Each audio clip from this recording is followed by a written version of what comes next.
Okay. In 1968, I was working for Olivetti Underwood Corporation in Houston. By 1969, I had become the #1 salesman in the United States. My father-in-law was involved in export-import and advised me that the British pound sterling was going to be changed to a decimal 10 system, and this would require a great need for used American business machines in England. So I flew to London in 1969 and set up a business to sell used machines in England. Eventually this led into Scandinavia, and I ended up in Stockholm, Sweden, working for Olivetti, or we should say Svenska Olivetti, in Stockholm, Sweden. The police chief of Stockholm secured me a work permit because I had certain knowledge of equipment in the United States that had not been introduced into Sweden, and they needed someone in Stockholm to instruct and sell this equipment. Therefore, I ended up with this work permit from the police chief. And over a period of time, I became quite successful in selling used business machines in Stockholm.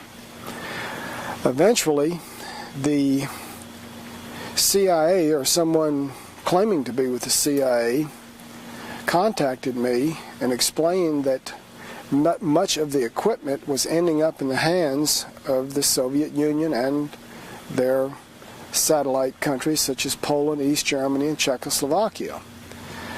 They asked me to continue to sell my equipment and even helped me acquire certain equipment that they thought would be of some technical value to the Soviet bloc. Basically what this was a reverse sting to identify the people that were buying the equipment, and we were trying to put a trace on the equipment, see where it actually ended up. This went on for about 6 months, and eventually the CIA explained to me that I should leave because many people that were my customers were reporting that I was working for the U.S. government in more or less a reverse sting operation for technology transfer. I closed the office down and moved back to the United States and continued working for Olivetti Underwood Corporation. Then, this was about 1971. In 1972, I had a business going where I was importing motorcycles and motorcycle parts from all over the world, mostly Japan and England and Germany. The shop was broken into and a large part of my inventory was stolen. The Houston police couldn't do anything about it, and they advised me to contact the DEA because they believed that a group of drug dealers had actually stolen the merchandise. So in my conversation with DEA, I agreed to go to work for them in order to catch the people that had stolen the merchandise from my motorcycle shop. Over a period of time, I ended up making introductions to Ron Gospodarek of the Houston office. Ron is now a high official with DEA in Washington, D.C. Many large cases were made in the Houston area. One of the biggest cases was the case against the Greek heroin smuggling operation of Aristotle Onassis. I quickly learned that the DEA was only interested in pursuing this case so far. When it came to infiltrating the top echelons, they quickly dropped the case. Me being a young man, believing in my country, believing that I was doing the right thing, believing that I was helping the people of America stay away from illegal drugs, This really confused and confounded me. And eventually Ron Gospodarek and Gordon White explained to me that the CIA was involved and that there were national security interests and that the case was not going to go any further.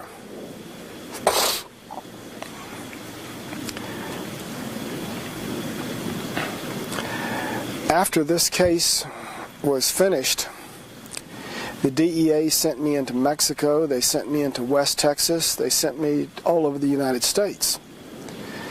And in particular, I was involved in going into Mexico and breaking up large-scale heroin smuggling operations.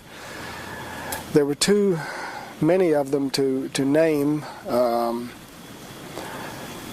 None of them were of any great significance, but the significant point is that I was working for the DEA, I was being paid, and I was an undercover agent.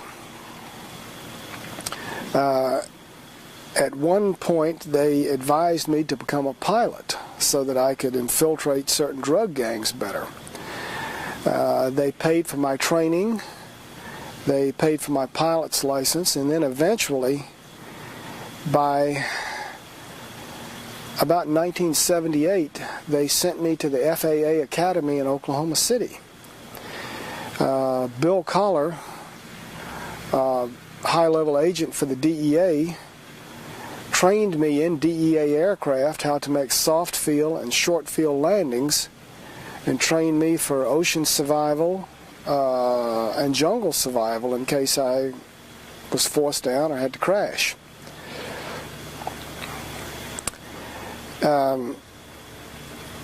My assignments were skipping around from Copenhagen, Denmark, Stockholm, Sweden, all over the United States, Bolivia, Panama, Nicaragua, Belize, Colombia, Peru, Paraguay.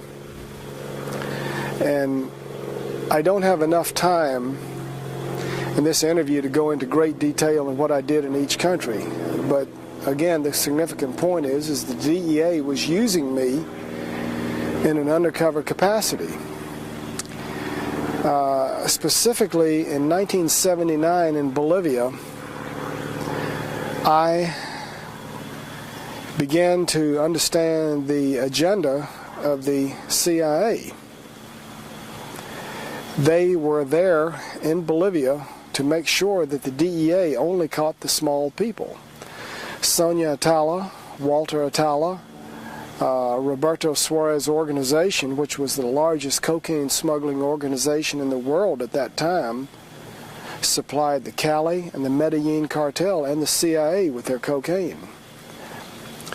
My job was to notify all of the large-scale Bolivian smugglers that were working for CIA on impending arrest and drug bust in Bolivia, so as that the higher echelons would not be arrested.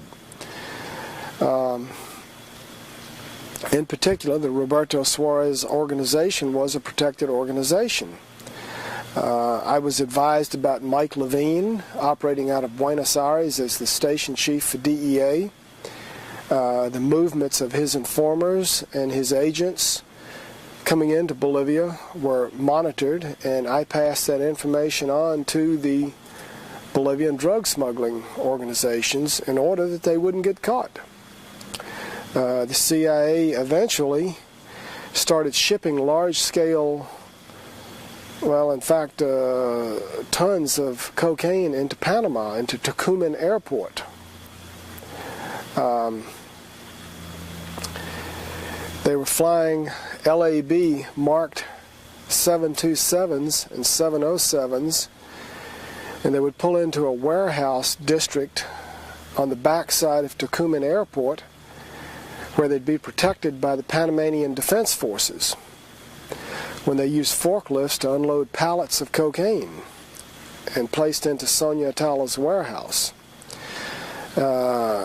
Sonia Atala also had another company on the Atlantic side of Panama in the Colón Free Trade Zone. These companies more or less served to, they were really a front to ship radios and TVs, mostly Hitachi, that was the brand that they were using, back to Bolivia and to Paraguay. However, the real purpose of the company was to bring cocaine into Panama for distribution by the Mossad and by the CIA. This cocaine was flown into Nicaragua, into Belize. The planes were refueled there, and then it was flown into the United States. Now, it was probably flown into other locations, but the only two locations that I know about for refueling cocaine flights were in Nicaragua and in Belize. Now then, arms were also put in these warehouses. The Israeli Mossad seized a lot of arms in Lebanon. These arms were shipped into Panama, put into this warehouse and other warehouses, and then they were flown into the Contras in Nicaragua by pilots. Several of the pilots that I knew were Floyd Carlton, Cesar Rodriguez, Enrique Pretelt, Daniel Miranda, and there were several other pilots in Panama that may or may not have known they were ultimately doing the CIA's bidding for them by flying drugs and arms. It was my understanding that Noriega had worked out an agreement with the CIA to allow his country to be used for drug and arms smuggling. They would put him in power and maintain him, and it was kind of a working arrangement where he would give up certain small level dealers that the DEA wanted and protect the large scale ones that were CIA assets. I can tell you this, that Isla Contadora, where the Shah of Iran lived for a short period of time before his death, was owned by Gabriel Lewis. Gabriel Lewis had a brother who owned Banco del Istmo in Panama. Cesar Rodriguez accepted many airplanes in Isla Contadora with money, or that was the proceeds of CIA cocaine drug smuggling operations in the United States. This money was taken to Banco del Istmo and BCCI Bank. I think it's significant that Gabriel Lewis last year, I don't know about this year, was the U.S. ambassador from Panama. I think it's also significant that just prior to the Noriega kidnapping, I don't know what else you can call it other than a kidnapping, an invasion of his country, Gabriel Lewis was rescued by a twin-engine airplane sent out of Costa Rica by Bill Clinton's friend. Which one? The banker. I can't think of his name.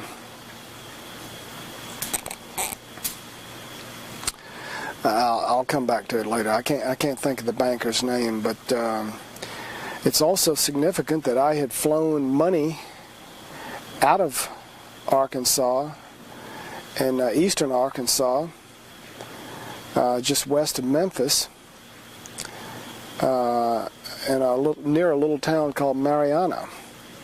I had also, it's near Forest City. I had flown arms and money out of this area into Belize and Nicaragua and Panama.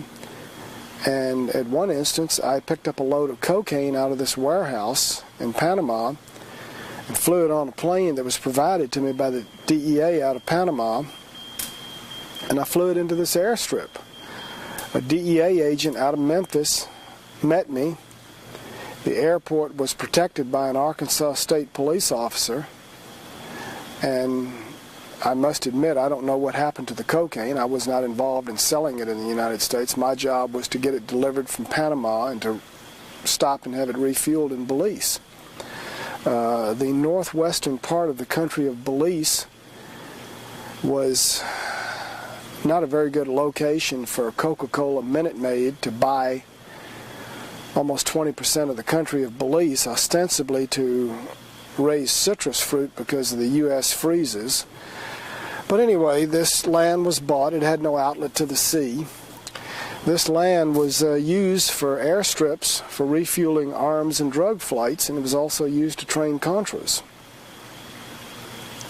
And when this load of cocaine I flew out of Panama came into Belize, people that I believe were CIA assets refueled me. Also, when I flew arms out of Louisiana and Texas and Arkansas, I would land in Belize in the northwestern part and either continue on after being refueled or give the plane over to another pilot. What types of planes? I was flying mostly Piper Senecas, Piper Aztecs, Cessna 310s, Cessna 210s, Cessna 206, Piper Navajos. This is, I think, significant that the FAA had and the DEA had spent money on me learning how to successfully do short field and soft field landings.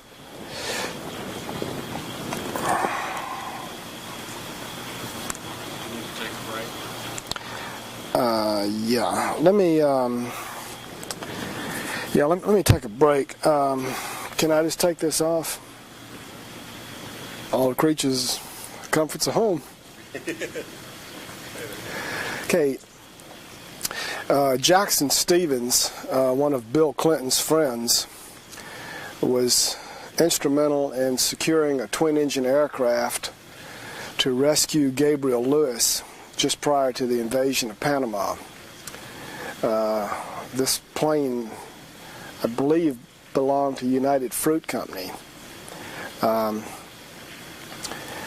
I never met Jackson Stevens, but the interesting thing was that the cocaine that I flew into Arkansas and the money and the arms that I flew out went into Gabriel Lewis's brother's bank, Banco del Istmo, and it went through BCCI.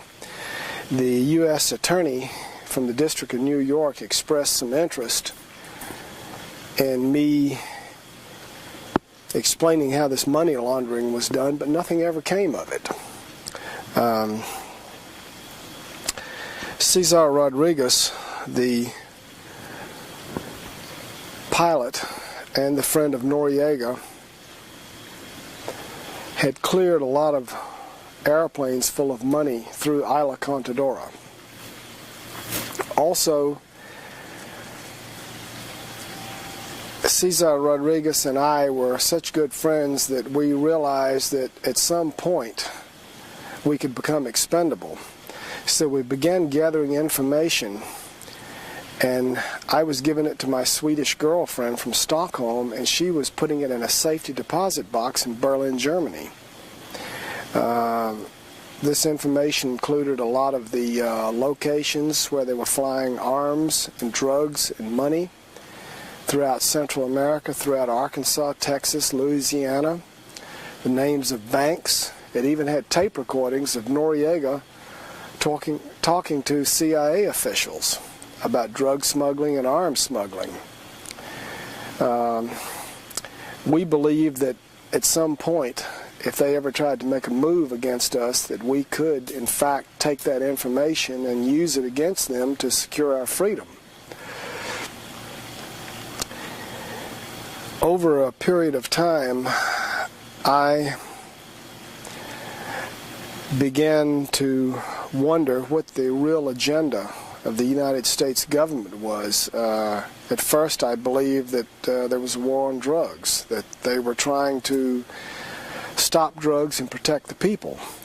Then the next excuse was, well, we need to defeat the communists. They're in Central America. You need to go in and pose as a drug smuggler and find out about arms shipments, Cuban advisors, Russian advisors, and of course my cover was that I was a drug smuggler. No one else other than a drug smuggler could safely travel around Central America without being suspected of working for the CIA or the U.S. government. this information that I had gathered also, well, let me say it in a different way. Over a period of time, traveling all over the world and having the ability to speak 5 languages, I read newspapers from Northern Europe, and also from Spain and from Latin America. And I realized that the U.S. was not the bastion of freedom that we had grown to believe it was. I learned that many of the devious things that the Soviet Union did, we also did. And it was common knowledge in 1979 in Europe that the U.S. military-industrial complex was unnecessary, that the Russians would fall apart, literally would implode, if they were left alone. That this Reagan and Carter election was a sham on the American people on Reagan's part, because the military-industrial complex didn't need to be built up. The Russian people didn't believe in the system. They didn't have enough to eat. They didn't believe Pravda. And again, it was common knowledge in Northern Europe that within 10 years the Russian system would fail. Over a period of time, I began to question what I was doing, and I wanted out. My Swedish girlfriend convinced me to stop working for the DEA and the CIA, to take up Swedish citizenship, and to completely cease and desist from all U.S. activity and never come back into the U.S. again. I went to my CIA contacts in Panama and explained to them that I wanted out. They protested and told me that I couldn't get out, that I knew too much, that I was too valuable, that I'd made too many connections all over the Americas. And when I insisted, they finally gave in. What's interesting is approximately 3 weeks later, I learned from the Aspen police, who were my friends, that there were people on my land with high-powered rifles that didn't appear to be hunters, and that they were watching my house. I figured there was a hit out on me, so I left. I flew to Houston in one of my private airplanes. I went to my ex-wife's house and told her that I was going to be leaving the country and moving to Sweden, and I said goodbye to my daughter. When I stepped out of the house and walked down the street, I was surrounded by plainclothes people driving Pontiac Firebirds and Chevrolet Camaros, and I didn't know who they were, so I started running. They chased me. A helicopter came after me. I eventually ran in an abandoned building that was under construction, and while I could see the helicopter lights on one end of the building, I ran out the other building and ran through a bayou and a field and escaped these people. I heard them say, "Don't shoot him in the back." Okay. Later that night, some people came to my ex-wife's house and told her that they were DEA agents and that they had an arrest warrant for me. She allowed them to search the house and the garage, and they left. Then sometime later, my parents reported to me that Agent Richard Brazil out of San Antonio had come by the house and wanted to know where I was. My parents told him they didn't know. A week later, I contacted Ken Wincorn, an attorney in Dallas. He called the DEA 3 times within a week and offered to surrender me. They maintained that they did not want me. He called the DPS. They did not want me. So it was clear to me that whoever wanted me was going to kill me. So I continued to run. Eventually, through some of my contacts in Bolivia that worked also for the CIA, it was learned that I was in Cancun, Mexico. I was accosted, beaten, wrapped in chains by thugs that the U.S. government hired. I was brought back to the United States on an airplane in chains. I think that's called kidnapping. But the U.S. maintains that it's okay. We can go around the world, kidnap anybody, and do any illegal thing we want to. I told the Mexican authorities I wanted to go to Panama or Sweden. They said, you don't have any choice. The DEA is going to take you back, and that's it. In a pretrial hearing, Agent Richard Brazil admitted on the stand under oath that he had purposely kept all of the information out of the DEA computer because he knew that I had very high-level connections in the DEA, and that he was afraid that I would learn about the case against me. Eventually, I learned that other DEA officials had also been arrested, and that other CIA contacts that I had flown drugs and arms with and money had been murdered.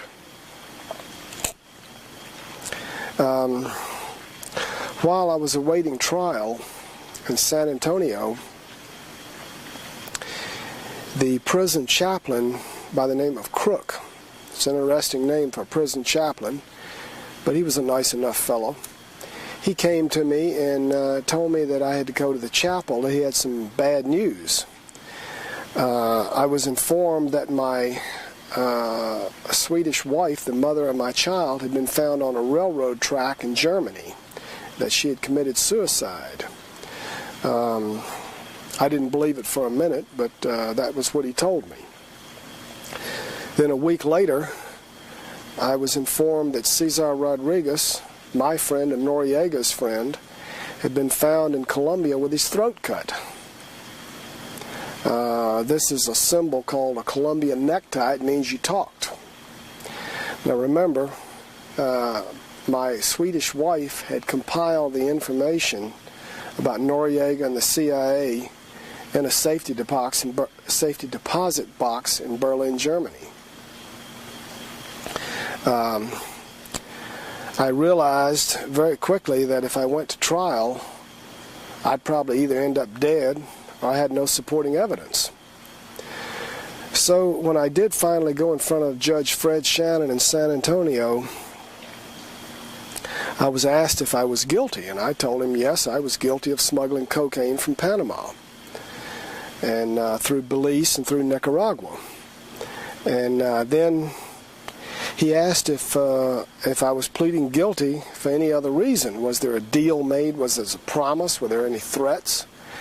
And I said, well, I don't think there's any deals, and there's probably no promises other than I'm not supposed to get more than 15 years, but actually I do not want to go to trial and embarrass the U.S. government and the DEA and the CIA because I'm afraid I'll end up dead like my former colleague, Sante Barrio, who was murdered with a poisoned peanut butter sandwich in the Bexar County Jail. Nothing was done about it, and I'm afraid that the same fate would fall on me if I tried to embarrass the U.S. government by explaining what I was doing while working for the government. The judge was quite shocked and asked my attorney, one of my attorneys, Tex McConaughey, to prove that I was working for the government. He presented my logbook, my official logbook, showing that I had been flying around the U.S. and the world in numerous DEA-registered aircraft, and that I'd been trained by DEA to make soft and short-field landings in DEA aircraft. Judge Shannon accepted this as fact. Then he said, okay, you're guilty, and that's it. The end of the guilty plea hearing. Well, according to the law, this didn't satisfy something called a factual basis for the crime. It was my belief that Judge Shannon knew that something crooked was going on. He didn't want to be a part of it. This is my educated guess. Because approximately 30 days after sentencing me, he quit. The man was in his 40s and appeared to be in very good health to me, and went to work in a private law firm. Now, I've never talked to the judge. I don't know exactly what went on, but you can conclude for yourself from the facts what may have happened. I later tried to call the press in. I was written up in the newspaper, and the newspaperman said that there was obviously some sort of a cover-up because there was a lot of whispering in front of the bench out of the earshot of the public. Now, the Sixth Amendment says you're supposed to have a speedy and a public trial. When I attempted to talk to the press, I was moved around from prison to prison. Finally, when the press found me and were making attempts to come in and see me, the warden at Bastrop Prison and the captain came to me and told me that there was a murder contract out on me and that I had to go to the hole. That's solitary confinement for my own protection. The warden explained to me that he had a career and he didn't know what I'd done or who I was involved with, but he wasn't going to lose one of his prisoners and have his career ruined. This happened in 1984 or 83, I'm not sure which. Incidentally, this warden in 1994 had been demoted to a common guard at Springfield Prison and was just awaiting his retirement. Now again, I don't know why he was demoted. All I know is that he was demoted.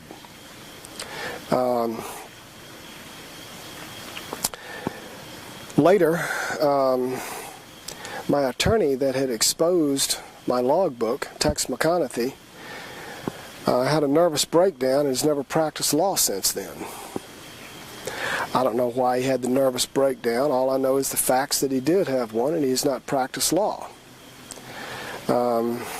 Incidentally, I stayed in the hole for 90 days, and then I was let out of the hole and went back in front of a different judge, Hippolito Garcia, and I was offered a chance to have a new trial or plead guilty. Having no information, having my family threatened with murder, having my body put in a hole for 90 days, I decided that the best thing to do would be plead guilty a second time and not make any waves. When you're not allowed to make bond, when all your documents, all your information is destroyed, and when your life's on the line, you don't put up a very good fight in court.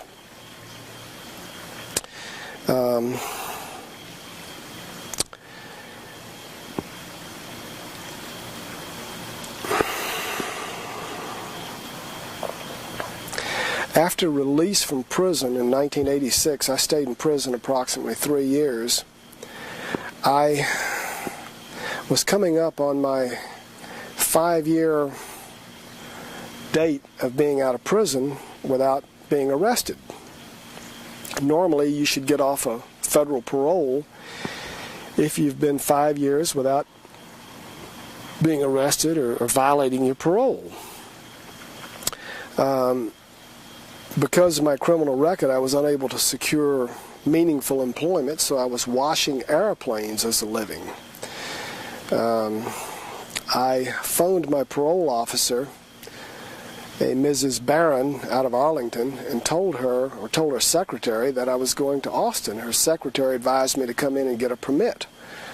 I was remiss, and I didn't go in and get the permit. I went to Austin anyway. While down there and while washing planes, I was approached by Robert Nestor for the Department of Public Safety air smuggling detail. Since he had been protecting me on my arms and drugs flights from the early 80s, I knew him well.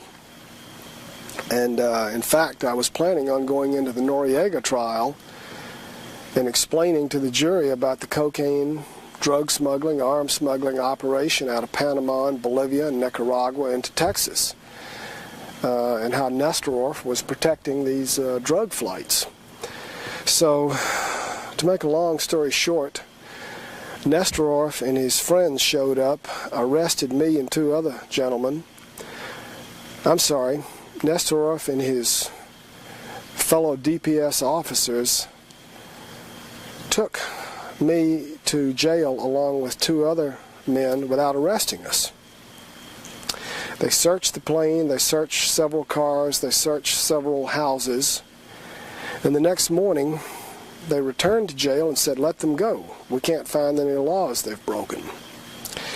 So I started to walk out of jail, and they said, "No, hold this guy because we're going to get his parole violated for being in Austin without a permission from his parole officer." I told these DPS officers, including Nesterov, that that was not their job, that it was my understanding that if there was a violation, I'd deal with my parole officer. And since they didn't have an arrest warrant, that I'd just leave and go back to Dallas and talk to my parole officer. Well, they didn't like that idea, so they put me in jail, again without arresting me. They held me until the next day, and then they did get an arrest warrant. It's kind of, I think it's called getting the cart before the horse. Then, 90 days later, they took me into the back room of Bastrop Prison near Austin without an attorney, without the public being present, and I was charged with being out of bounds, and I pled guilty to being out of bounds because I technically did not get the written permit, even though the parole officer knew where I was. The penalty for this was 60 days. When I left the room, I kind of felt that these parole commissioners were up to something. 5 minutes later, when I came back, they told me they had made up an additional charge of smuggling drugs in a conspiracy utilizing my flying ability, and that this activity was similar to my previous activity, and instead of 60 days with good time, I should get 20 months with no good time. I protested that, and I have it on tape, that Nesterov was a liar, a drug smuggler, and that he was getting to me to keep me from testifying in the Noriega trial. They said that that didn't matter to them. Later, I appealed this conviction, and I asked for the specific drug that I was smuggling, the country I was smuggling it from, to, and through. I asked for the names of the co-conspirators. I asked for the specific airplane, and I wanted to know when I did it. The parole commission said that my conviction was affirmed because I failed to convince them in my appeal that I was not doing what I was accused of. Now, I'm not a rocket scientist, but this seemed like to me it was an Orwellian thought crime. I don't know what else it could be. At this point, I wrote a lot of information about the drug and arms flights that I had made and that I knew about, and about the political involvement of CIA and Noriega in drug smuggling, the Bolivian Paraguayan connection. And I wrote it and I gave it to a trustee who said he could smuggle it out of prison and mail it from a post office box on a golf course where he worked as a cleanup man. Apparently this letter did arrive to Joe Miranda in Austin, Texas. I called Joe on the monitored prison phone and learned that he had received the letter. And in discussing it, I think Frank Rubino, Noriega's lawyer, came up.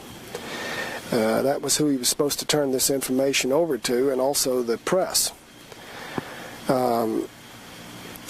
Shortly thereafter, the police, I think it was the DEA, raided Joe Miranda's house with a search warrant. No drugs, no money was found. No evidence of drug smuggling was found, but these papers were taken. Later, Joe was charged in a dry conspiracy to sell drugs or smuggle drugs, I'm not sure which.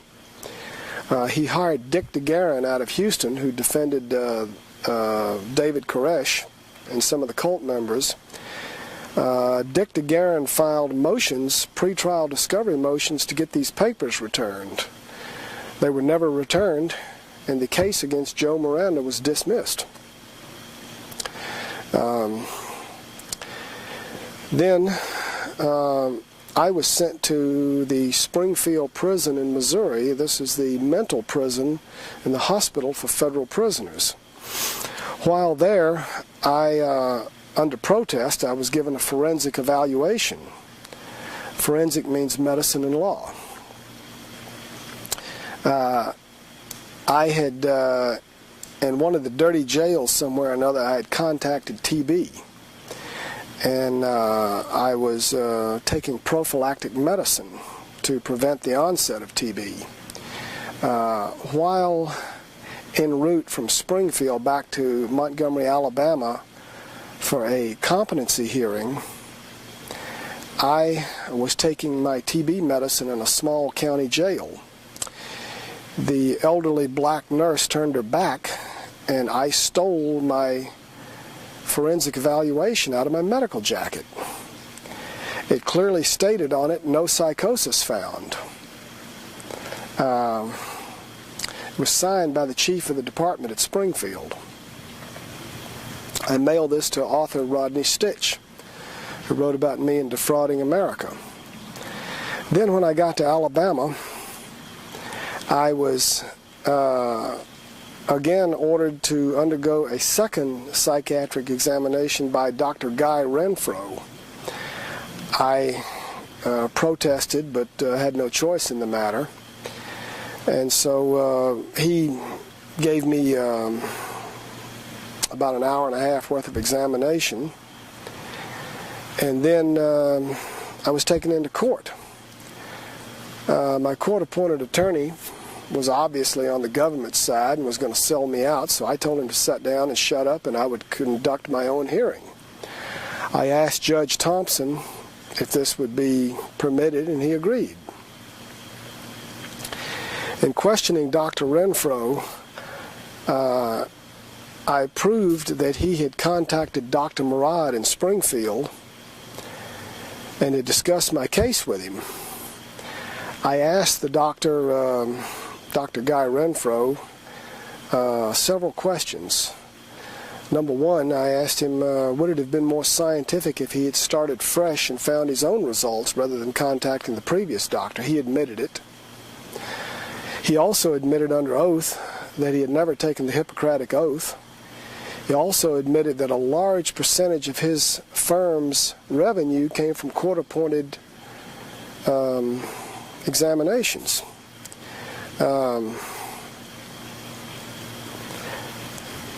I thought that I had done a good job. Everyone else in the court thought I had done a good job, and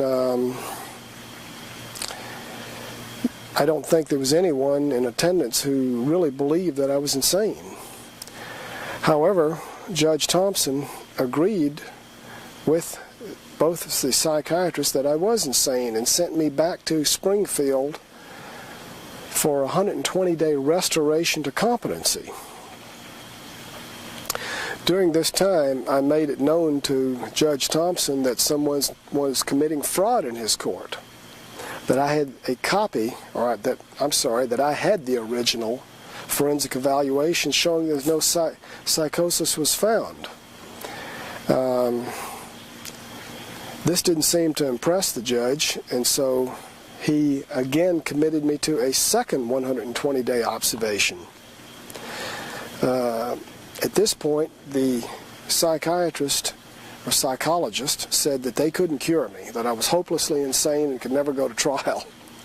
So they were going to take me back to court and dismiss this case due to the fact that I was insane and couldn't assist my attorney. I think they were worried about what I'd say in court and that no one would really believe the government. So they decided instead to keep me in Springfield and just do everything by mail rather than have me go back to court. I was given a dangerousness hearing by a committee of quacks at Springfield to determine if I was a danger to society, if I might injure someone or property or myself if I were released. And the only truth came out that I agree with from this whole thing, that I was no danger. So I passed the dangerousness hearing. Then, rather than dismiss it due to incompetency or insanity, Judge Thompson dismissed it in the interest of justice. I believe this is the only escape from a federal prison that has ever resulted in a dismissal in the interest of justice.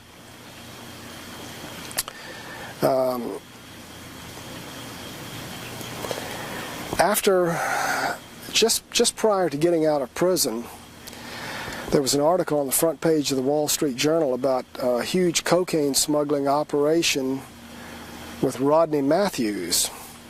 Apparently these fellows were flying cocaine when the AWACS radar was not up. And it was suspected that they were being tipped off by someone in customs. Then later, it was revealed that Richard Cardwell of U.S. Customs had been arrested for smuggling 25 tons of cocaine, along with my old friend Robert Nestoroff of the DPS, who wrote the report that stated that I was smuggling cocaine or that I was in this conspiracy to smuggle an unknown drug from an unknown country with unknown co-conspirators. Seems that Nestoroff had perjured himself in federal court and also been involved in smuggling 25 tons of cocaine. I brought this to the attention of the U.S. Parole Commission in the form of an appeal, explaining that I thought that I should have a new hearing based on the fact that I had never been arrested and that Nestoroff was now being charged with this horrible crime of 25 tons of cocaine, perjury in federal court, and subverting the AWACS radar plane, and that the pilot, Rodney Matthews, was claiming that it was a CIA cocaine smuggling operation. Well, the Parole Commission, in their infinite wisdom, decided that I deserve no new hearing. Basically, it sounds like to me, Nestoroff lies and they swear by it. I don't know what else you can call it. So currently I'm under federal parole. I can't travel out of the Northern District of Texas. I have to submit all of these reports about my purchases of anything over $500, and I have to submit myself to the scrutiny of the parole officer.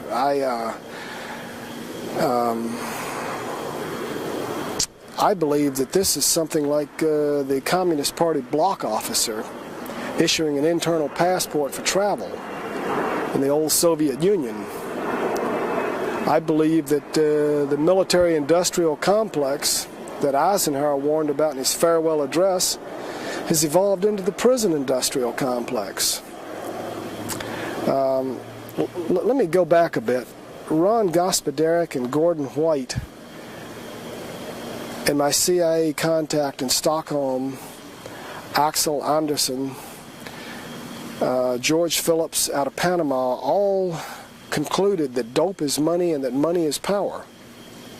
And they really didn't care if the American public took dope. In fact, they encouraged it for certain people because it kept them pacified and kept them from revolting, especially poor people in ghettos that are disadvantaged. The thing that concerned them was that the wrong people would make money off of it. And if any money was to be made, the U.S. government was going to make the money and control it. I, at one time, believed that the cocaine that I smuggled into the United States would be sold to buy arms. The arms would be used to defeat the Sandinistas. As I stated earlier, I had reported on Cuban and Soviet advisors, as well as Soviet military equipment in Nicaragua. While I was moving around as a drug dealer, I encountered a lot of Soviet arms. This I reported to the CIA. In one instance, a village where I had been buying drugs was literally leveled, and everybody in the village was killed because they had a large supply of Sandinista sympathizers, Cuban advisors, and Soviet military equipment. I felt that I was doing a service for my country. I thought that I was a patriot. I thought I was doing the right thing. Again, after reading the Northern European newspapers, the Latin American newspapers, and talking to my Swedish girlfriend, I realized the U.S. really wasn't very different from the Soviet Union. And there was a lot more than just pretending to smuggle drugs to pay for arms. Incidentally, the Boland Amendment prohibited the arms from being smuggled into Nicaragua to the Contras. But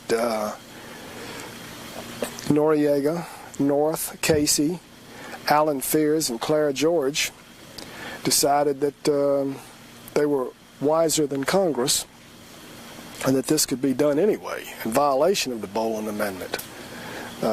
Some of the tapes that Cesar Rodriguez and I had compiled involved conversations and arms shipments, a lot of information about arms and drugs and money laundering.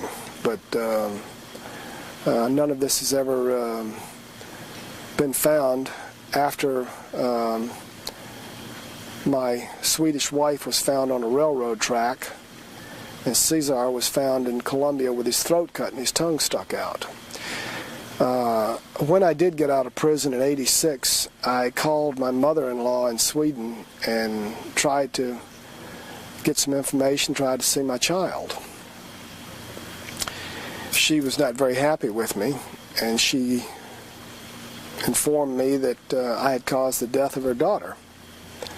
And in a roundabout way, she was right. She did explain to me that she had gotten the information out of the safe deposit box in Berlin, was going to give it to the press in East Berlin,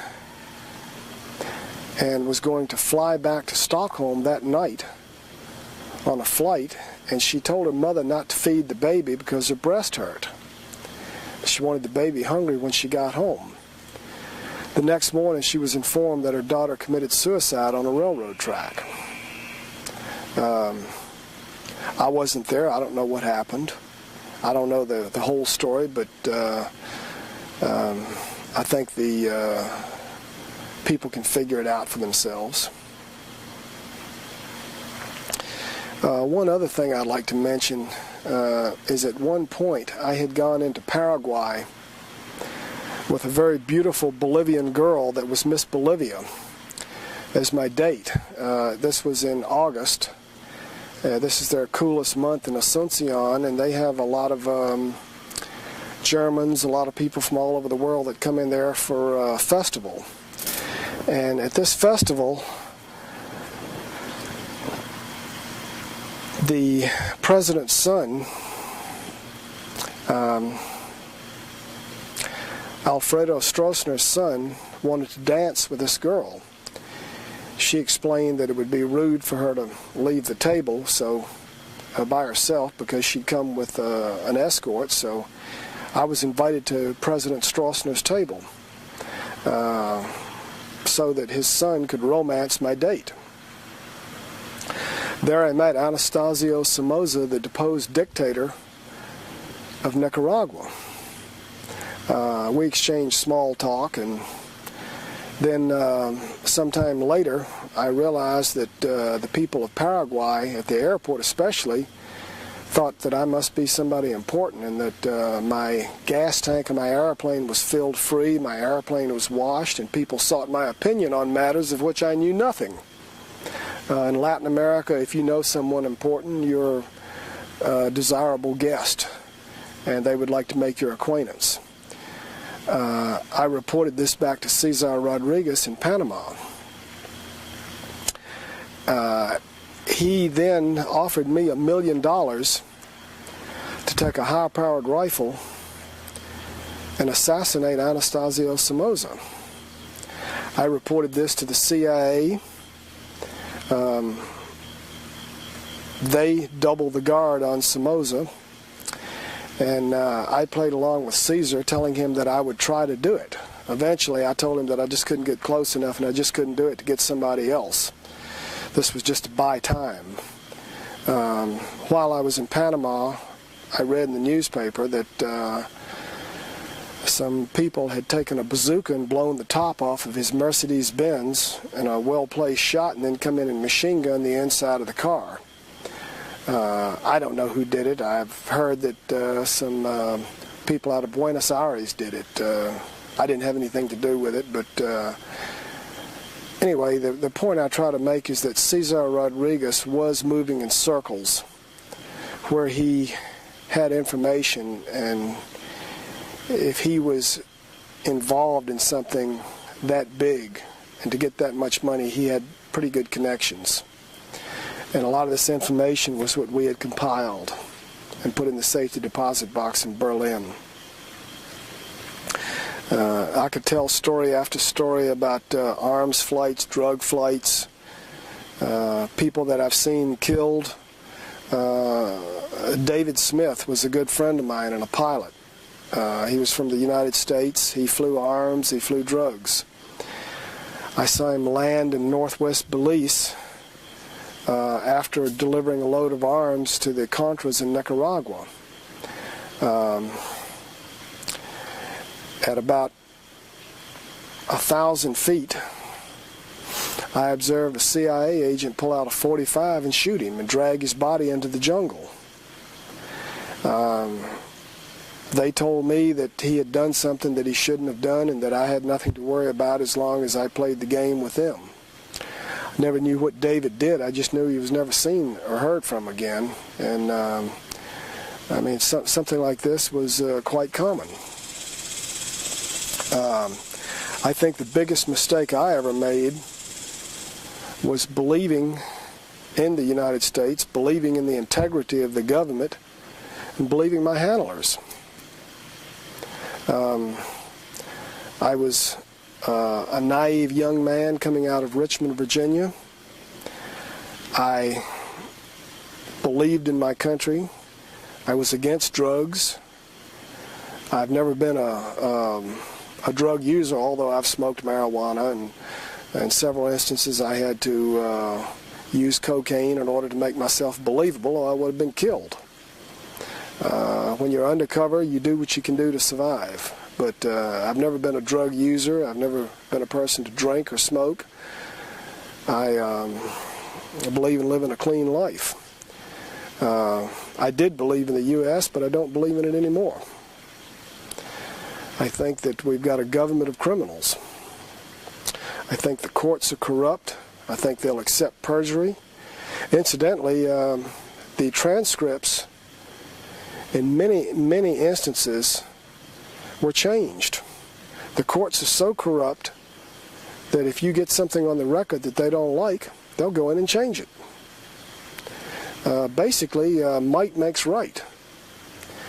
And the law is whatever they say it is. I think that this country was founded to get away from such laws that the English imposed on us. I thought we'd had enough of the British Court of the Star Chamber, the Spanish Inquisition, and the French Lettre de Cachet. But I think history is repeating itself. And until the law has some integrity, then the country has no integrity.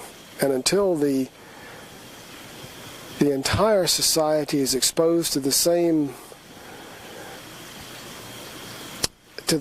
until the entire society, including the power elite and government officials, are brought to justice as a common man would be brought to justice, then I think Thomas Jefferson's saying that no democracy can long stand without the enthusiastic support of a large majority of citizens, I think that scenario is going to play out.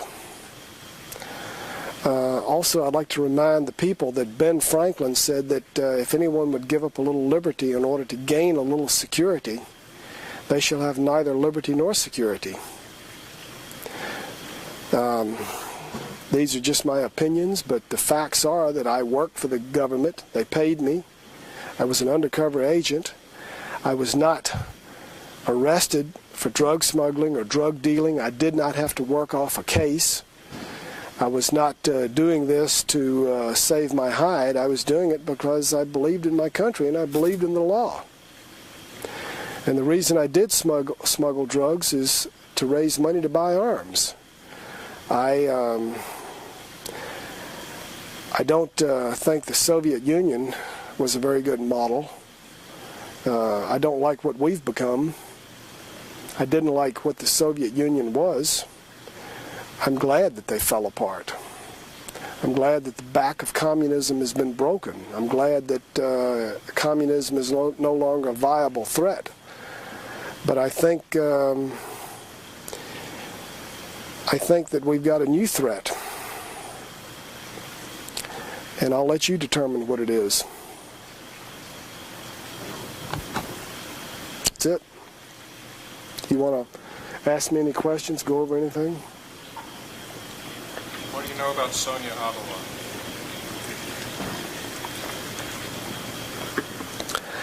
Sonia Atala and Walter Atala were working with the Roberto Suarez organization. They were supplying the Medellin and the Cali cartel with cocaine and the CIA. In Bolivia, the police would hang around the airport and catch hippies trying to smuggle an ounce out hidden in their boot or in their underwear. But entire airplane loads of cocaine on LAB, the national carrier of Bolivia, which is owned by American businessmen acting as a front for the CIA, openly transported tons of cocaine out of Santa Cruz, Bolivia. I might also add that they weren't the only ones to do that. In 1983 or 84, there was a huge flood in Santa Cruz, and it knocked out the rail line to Argentina and Brazil. And there was no food, no medicine, and the Cubans sent several large transport planes of Russian manufacture, along with doctors and medicine and food. They helped the people. One morning they packed the planes up with cocaine and flew back to Cuba. Dope is money and money is power. Cocaine, all drugs are big business. In fact, the biggest business in the world is arms, the third is oil, and the number two, or sandwiched in between, you've got drugs. The U.S. is not going to idly stand by and not make money off of it. I also believe that, well, let me say this. Tacitus in ancient Rome said that the more corrupt the empire, the more numerous the laws. I believe that the war on drugs and many other laws are there so that people will violate them, then get put into the prison industrial complex. Then the government can have them under parole or probation, have control of them, and destroy the Constitution. That's the agenda, that's the purpose. They really don't want to stop people from using drugs. They just want to destroy the Constitution and get everybody under control. And they want to pacify the people that might revolt. Poor people, as I understand it, about the only pleasure they may have is drugs. Now, I'm not a drug user, and I don't advocate using drugs, but I think that if someone has no hope because they can't get a job, because they can't get an education, because they've been disenfranchised, because they can't participate in society, maybe the only good times they have are drugs. I don't know. I've been told this. I think it's possible. I think that alternatives to locking people up for drugs should be explored. I think that if a person is a drug abuser, the worst thing you can do is give him to a policeman. I think the most expensive thing is to give him to a policeman. And if I could vote, or if I had any say in the matter, I think a physician could handle it a lot better than a policeman.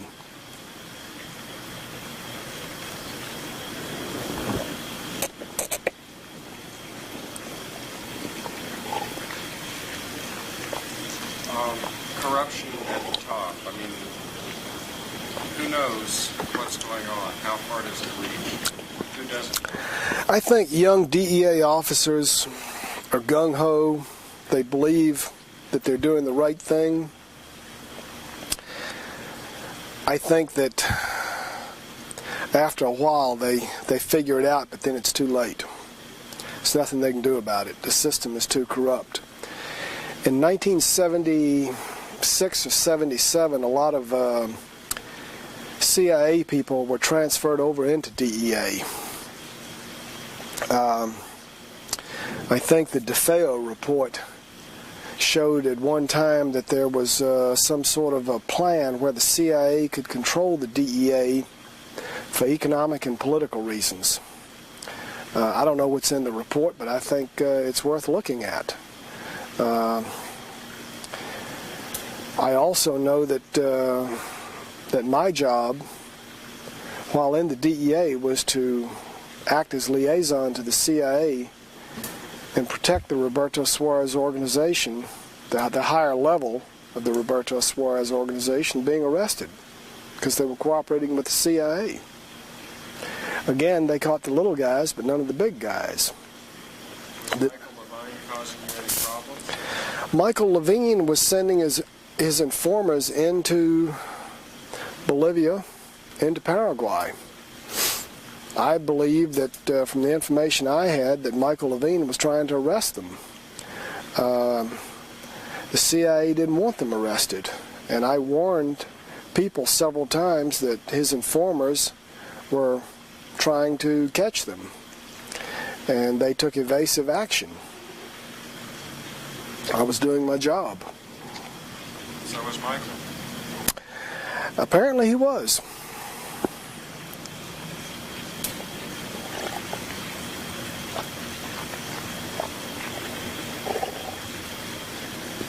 What percentage of Congress knows about this sort of stuff? How much are they being lied to? I really don't know. I've never dealt with Congress. I really wouldn't want to venture an opinion over what percentage of them know. I think that most educated people in the United States that want to be informed should be able to figure it out. I don't think it takes a rocket scientist to figure it out. I think that many American citizens are like ostriches. They put their head in the sand and let the world go by. I don't think congressmen are quite in that category. So I think if they don't know, I think they should know. But they're probably making a lot of money off of it. And also, it's a very divisive issue. It allows the politicians to get on the bandstand and rant and rave and marginalize public opinion against a certain group of people. It gets votes, and I'm sorry to say this, I think the American public is poorly informed, and I'm afraid that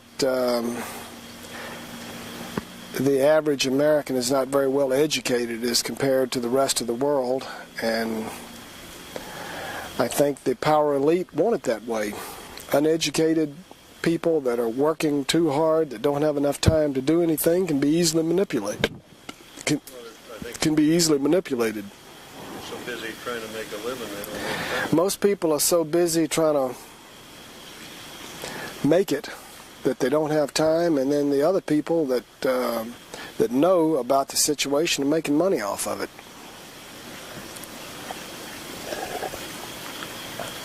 What do you personally know about Nina, Arkansas? Very little. Everything was compartmentalized. I had no no distribution networks for the drugs that I smuggled into the country. I mostly stayed out of the country. The only thing I can say is that the load of cocaine that I flew into Marianna, Arkansas, was taken by another pilot in a westerly direction. He had about 3 hours worth of fuel on the plane. They didn't refuel the plane. Or they refueled it enough for about 3 hours. I was almost out of fuel when I landed in Marianna, and they put about 30 gallons of gas on the plane. So that would have been approximately 3 hours. It could have gone to Mena, it could have gone anywhere. I have heard a lot about Mena, but I don't want to come out and talk about something that I was not involved in and that I don't have personal knowledge about. I can tell you this, I flew a load of cocaine into Addison Airport, right into the DEA hangar. Again, I didn't sell any of the cocaine. I don't know what happened to it. I can tell you that I flew arms into Bluefields, Nicaragua, south of Bonanza. I refueled in northwest Belize. I refueled in Santa Elena, Santa Elena, Costa Rica. I did these things. I know about them, but I did not fly any loads into Mena. And I think it would be wrong for me to act as an expert on Mena when I really only have secondhand information about it. I do know that there was a DEA paint shop and a repair facility in Mena. I know that when I worked out of Addison Airport in the early 80s, Addison was a very secure facility. I know that they once in a while flew their aircraft up to Mena. I didn't fly into Mena, but some of the other pilots flew aircraft up to Mena. I did work with some pilots that worked with Barry Seal. Let's see, this guy's name, I can't think of the pilot's name, but I worked with several pilots out of Belize and Panama that were running with Barry Seal. And I had seen Barry Seal in Panama talking to Floyd Carlton and Cesar Rodriguez. And there was no mistaking Barry Seal. He weighed almost 300 pounds. And after I saw pictures of him after his death, I realized that it was the same Barry Seal I'd seen in Panama at Punta Patia Airport. I think we better, you're going to lose your equipment. I'll do this again for you. If you want to, by about 1978, they sent me to the FAA Academy in Oklahoma City. Bill Collar, high-level agent for the DEA, trained me in DEA aircraft how to make soft field and short field landings, and trained me for ocean survival and jungle survival in case I was forced down or had to crash.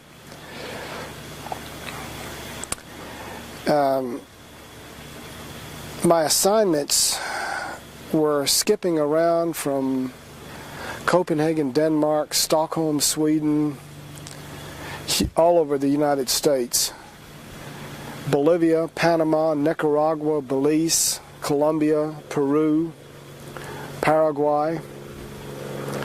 And I don't have enough time in this interview to go into great detail in what I did in each country. But again, the significant point is the DEA was using me in an undercover capacity.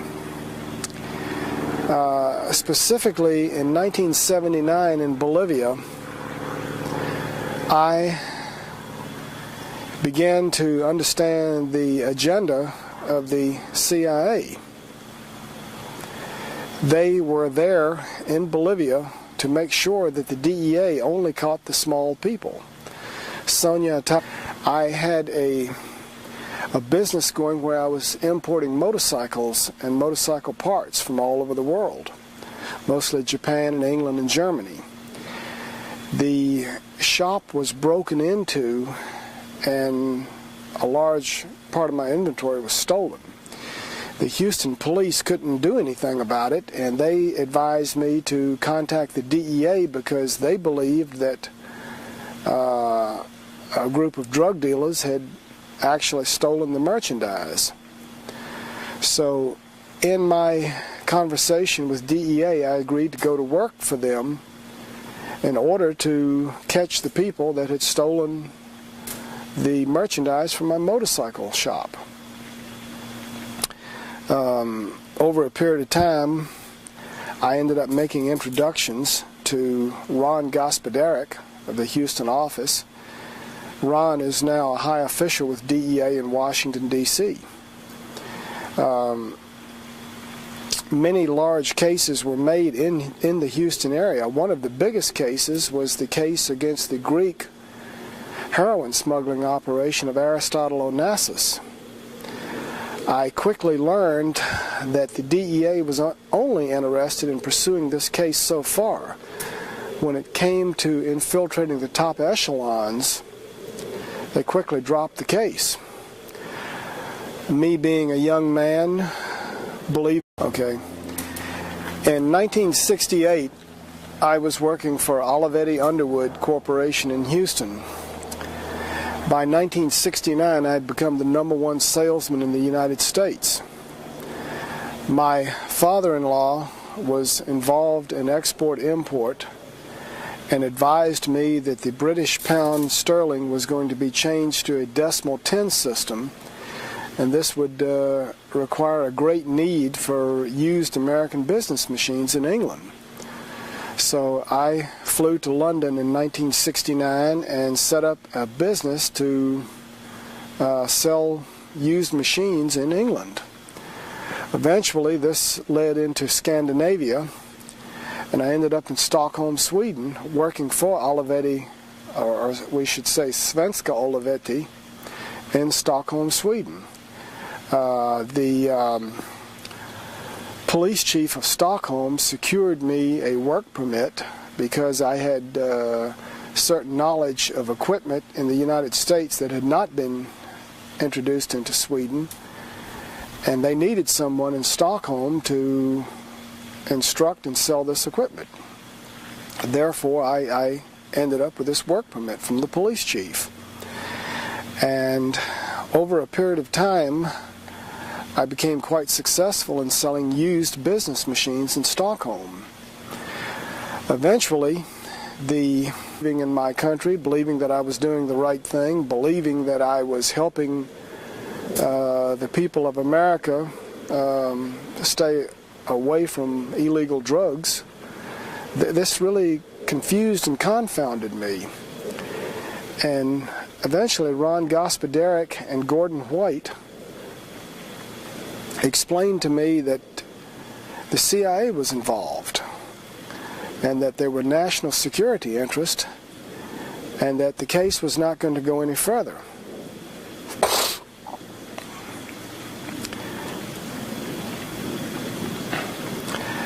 After this case was finished, the DEA sent me into Mexico, they sent me into West Texas, they sent me all over the United States. And in particular, I was involved in going into Mexico and breaking up large-scale heroin smuggling operations.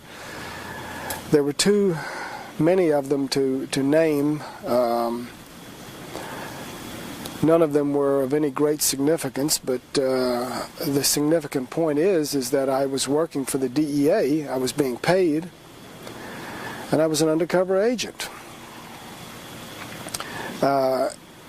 At one point, they advised me to become a pilot so that I could infiltrate certain drug gangs better. They paid for my training, they paid for my pilot's license, and then eventually CIA, or someone claiming to be with the CIA, contacted me and explained that much of the equipment was ending up in the hands of the Soviet Union and their satellite countries such as Poland, East Germany, and Czechoslovakia. They asked me to continue to sell my equipment and even helped me acquire certain equipment that they thought would be of some technical value to the Soviet bloc. Basically what this was a reverse sting to identify the people that were buying the equipment, and we were trying to put a trace on the equipment, see where it actually ended up. This went on for about 6 months, and eventually the CIA explained to me that I should leave because many people that were my customers were reporting that I was working for the U.S. government in more or less a reverse sting operation for technology transfer.